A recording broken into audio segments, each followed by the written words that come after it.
Well, hello everyone. Welcome to the Supla. Now, Andy's not here this week.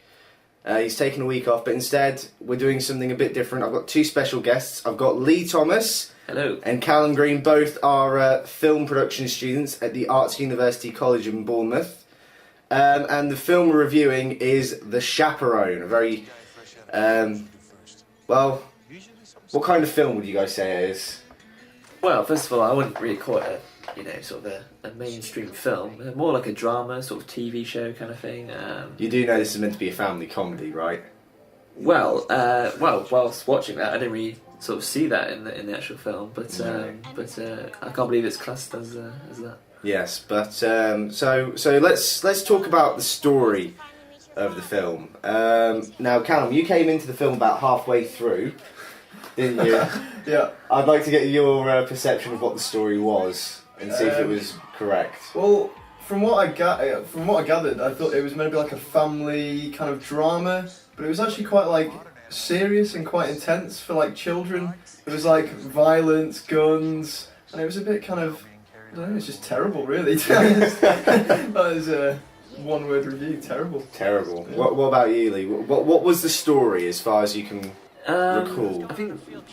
I think, because I'm sort of gathering what I've got from watching the film, but I mean, Triple H, very big star in the wrestling world kind of thing, but himself is very, he's not a really good actor in this film. No. Actually, I've gone off the... Yeah, no, that's fine. That's fine. I was going to mention the acting. Can you talk about the story? I'll talk about it. Okay, well, the story, it's about...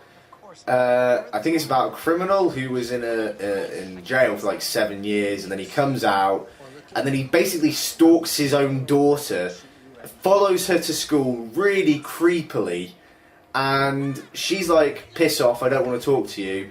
So then he's like, you know what, bitch, I'm going to be chaperone of your road trip thing, and you can't get away from me there. And so he forces this little girl to hang out with him, and it sounds like the recipe of a paedophile. But no, it is his own daughter, and then he gets kidnapped. And then, like some kind of mafia are there or something. Yeah, it's like his old boss, his old team there, because apparently he's got money by accident. They like do a bank heist, and for some reason he's ended up with the money, and they're like, "We want our money back." And he's like, "I don't have your money." "Oh, I do have the money. I'll try and give it you back." And then this hilarious hijinks of how he can't give it back for various reasons, and then eventually in the climax they corner him. And it's a really weird edit as well. They corner him and they've got guns pointing at him, and then it cuts away to the kids, and then when it cuts back to Triple H's character and his former friends, he's tied up to a chair. So despite being twice as big. And the whole film what makes it out like he's this really just sort of kick-ass character. No one can beat him, and then suddenly he's not even physically beaten. He's just sort of put into a chair. And did he willingly go into the chair? Did he tie himself to it? I mean, what? It was a very random story. The dialogue was absolutely terrible. I mean, Lee, you were there for, what was it? The one where he puts the teddy bear on the step. It's like, every journey starts with a step. It's like, it was horrible. Yeah, exactly. It's very cheesy. It's very cheesy. But that sometimes works. Cheese goes a long way in film. But I think in this film it's too much. It's throwing. You can smell the cheese whilst watching it. It's very. It's very sort of cliched, especially the ending. And I don't want to give anything away here, just in case anybody does want to see the film for some god unknown reason. But like the ending when he gets back together with his wife, it's all just sort of like. It's oh my god, really? It's really predictable, isn't it? It is. It's just it was so bad. You knew that. But sometimes that can be charming, I guess. It can, but it was just it was done just so, as Lee said, cheesily. It just didn't seem to work in its favour. It's just, it was terrible. The story. And it's weird having Triple H and Lisa Simpson next to each other. As well. It is. I've got to be honest. Yardley Smith. I'm sorry, right? For me, she was the worst actress in that film. She was terrible. Just some of those. I don't know if it was if she's just better as a voiceover actor for Lisa Simpson, or if it was just the director just fucking up badly. But she just did not do a good job.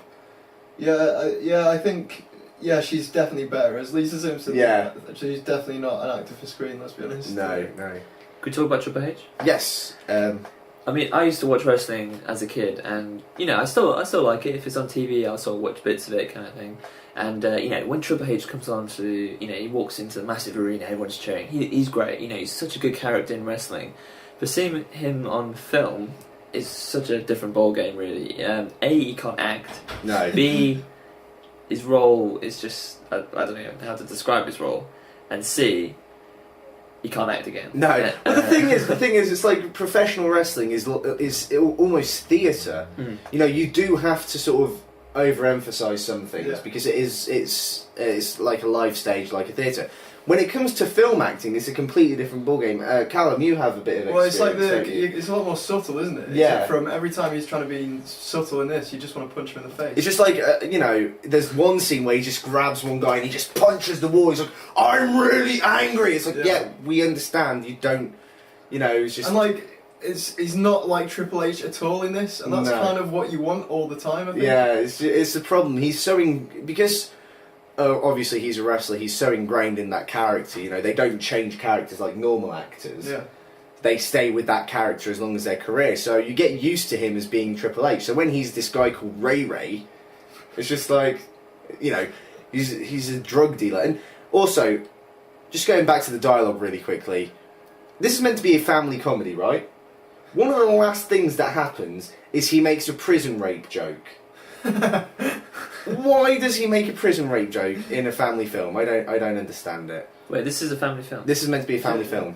Right. And the story, the first 20, 30... But the first 20, 30 minutes of the film, it's a fucking drama. I mean, obviously... It's quite intense, to be honest. The drama, like the first 20 minutes, it was a complete drama. It was just like, you just see how shit his life goes as it gets along. It's just like, kids are watching this, they're watching this for Triple H, and it's just like you're seeing how, kids don't want to see that. Yeah. But, and we missed out one specific character, the radio host. Why is that character in the film? There's no purpose to it, in my opinion. Well, because it's WWE, is that right? WWE, yes. That's, maybe because they do a whole range of films, maybe she's like sort of has a cameo in each film. Because this is the first WWE. She's not. No, oh, really? She's not even in WWE. I don't know who that character she's is. Just a random radio host. Just really, there's no purpose to it. Huh. I just don't get it. But yeah. Anyway, so that was the story. I think the director has a big part in this film because, like, in fairness, like, the acting is pretty bad in this film. But whether that's to blame, for the director or that's the thing. The That's going back to the Yardley Smith thing. I mean, is she just a voiceover actress, or did the director just fuck up with her when it came to the film? That's the question. Yeah. But now, Lee, you're very interested in cinematography. I know that. Yeah. What was your opinion on the cinematography of the film? In honesty, it was it was shot very well. It wasn't they obviously had a high budget on this film. Used very good technology to capture the opposed story, I guess, if you call it that. Very nice, very nicely shot and stuff. Great. Obviously, they use great equipment and stuff like that. But yeah, again, the story is just at the end of the day, as filmmakers, the story is the number one sort of it's so important. The story, if you have a great script, then the film would be great. But if I saw this in the cinema, it didn't come out of the cinema. It didn't come out of the cinema. It went straight to DVD and Blu-ray. Okay, well, there's a good reason for that. But like if I watched it in the cinema, I would come out going, "Wow, the cinematography is amazing." But really, it should be the story was amazing, and you don't really get that with this film, unfortunately. But it is a bad film, but like I think it's one of those films where you just watch it and then you'll never watch it again. You don't really take anything out of it. It's very that's about it, really. So, some people out there might like the film, I guess, but as well.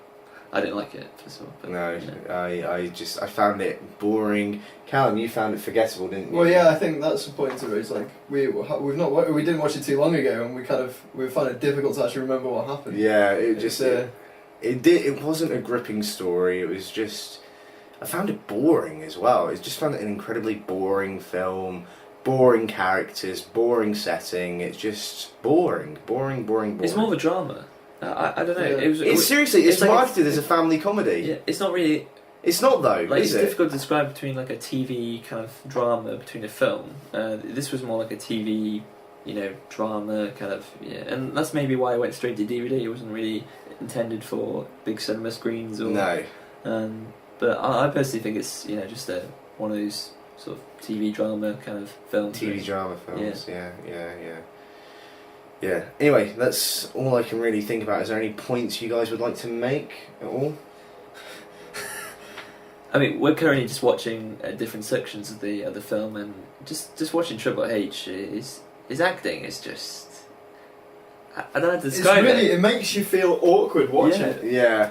It's just, and in fairness, you get some quite okay good actors acting with him throughout the film, and you just feel sorry for him because it's just his appearance and his the way he's doing it. He doesn't fit in with his environment. He's this massive guy who's obviously built for the wrestling world, and like there's this scene where he's sat in the diner, and like it's like these tiny little chairs, and this massive like huge guy. He just doesn't fit at all.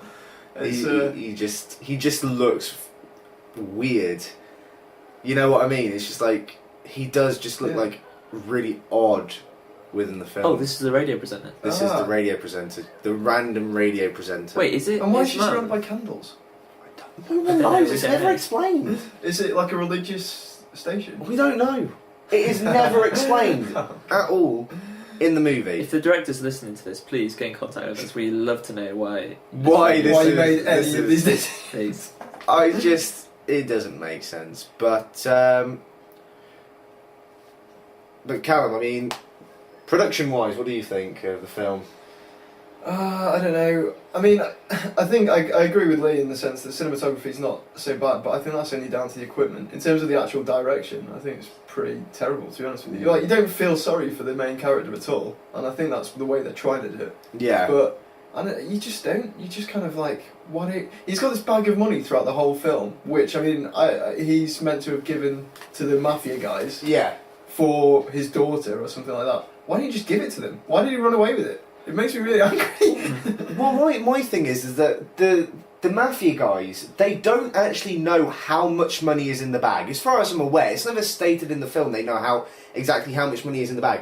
So let's just assume that there's $200,000 in there, just for the sake of an argument. He could have took out 10 grand. Those mafia guys would never know, and it's like. The whole start of the film, as I said, it just shows how shit his life is. His house gets burnt down. His daughter doesn't want to talk to him. He's just got a shit life. If he used that 10 grand, he could at least start a new life. You know what I mean? And it's just like, no, I'm not doing it. I'm too clean. It's like, oh, for fuck's sake, really? How did he end up becoming a chaperone? What? he did it to try and get closer to his daughter. Right, okay. Because she was being a bitch. She was just like, I don't want to talk to you. And it's just, the film's not even subtle. But that wouldn't happen. No, and the film's not even subtle when it comes to, there's a bit where they're in the museum and they're having like a sort of in-joke argument, like they're talking about dinosaurs, and she's talking about how these special dinosaurs stole and were thieves, dinosaur thieves, and that the other dinosaurs shouldn't forgive the dinosaur thieves or something like that. It's just like, you're obviously comparing it to your situation with your dad in front of an entire museum full of people, and not one of them realises what's... There's the cheesy shots as well. We've not really mentioned the cheesy shots. The cheesy shots. Where he just kind of like turns and looks at the camera with like pure aggression. Oh, there's the bit where he just turns to look at the camera and then the... Yeah.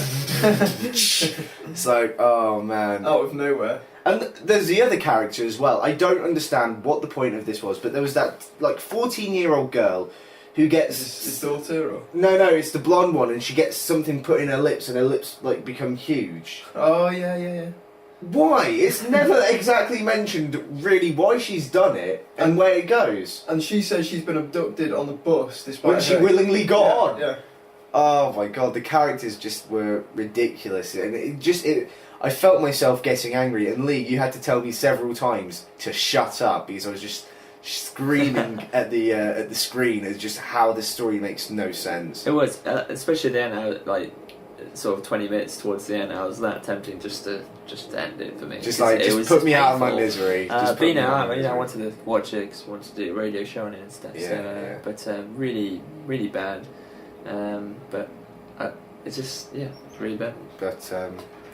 But I think the question, is why? Why did they make this film? What the are they reason gaining why by it? WWE wants to try and expand into new territories. Film has been their first thing. They're now doing a television network next year in America because they're trying to expand. But the problem is, they're a wrestling company. It would be like Coke trying to start making movies. I think, but like The Rock's done some films. The Rock's done films. The Rock's done films, but they weren't funded by WWE. Ah, okay. That's the difference. This is funded by World Wrestling Entertainment. I think the Rock, he was very, he had great showmanship and stuff. He was very Triple H was charismatic. just, look at me. Yeah. Kind of, look at my hair. And actually, this bit here, this is another thing that just doesn't make sense to me. It's like, for some reason, okay, I can understand, they're robbing the bank and they put on masks as politicians, okay, kind of works. But then they do this whole joke that one of them looks like Condoleezza Rice, and it's just like, kids do not know who that person is. Yeah. Why are you making such a big deal out of it? It doesn't... I can feel myself getting angry. I can feel myself getting angry. But there's lots of moments like that, which is like, so this is not a family drama. It's... Look, I mean, it's quite disturbing. It is. It's quite a disturbing film for kids. Oh no. Yeah, they've definitely got that wrong. But anyway, I shall wrap it up because I'm starting to feel angry. Unless anyone else has any more comments. And the Oscar goes to the Chaperone. Oh my god, could you imagine? God. But for me, I would probably rate it 4 out of 10. Okay, for me it would be -2. -2. Wow. Yeah, I'd say maybe 1 or 2. 1 or 2. It's All right. painful. I was just saying it. Given that it must have had a pretty decent budget, and given like they've got they must have paid the actors quite a fair amount. It's just pretty terrible. It's the story more than anything. Fair enough. Yeah, so if you fancy a bad film, then you know where to. No, if you It's fancy a not bad even- film, watch The Room. Don't Yeah, watch this. It's not even one that you can laugh at. It's No, just painful. it Or is. Flash Gordon. Yeah, Flash Gordon. Flash Gordon is another fantastic one. But anyway, we'll wrap it up. So thank you very much for listening, and we'll be back next week.